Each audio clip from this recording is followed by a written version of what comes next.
This is a great hearty meal and one of my favorites in my recipe collection. It's not that difficult to make and you can often easily find the ingredients for it.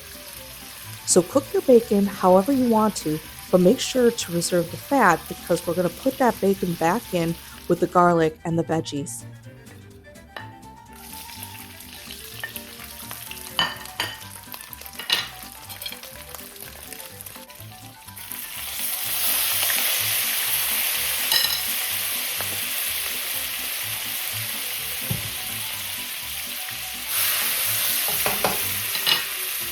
I'm using onions, celery, and bell peppers.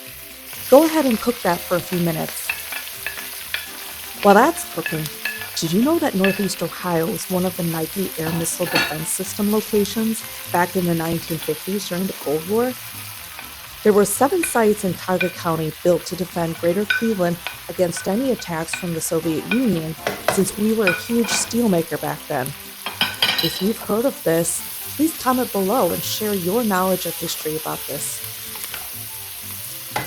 Anyways, we're going to add our diced tomatoes, tomato paste, Old Bay seasoning, and paprika. I've said in a previous post that if I open a can of tomato paste and I don't use it all, I freeze it in spoonfuls so that I can use it for other recipes in the future.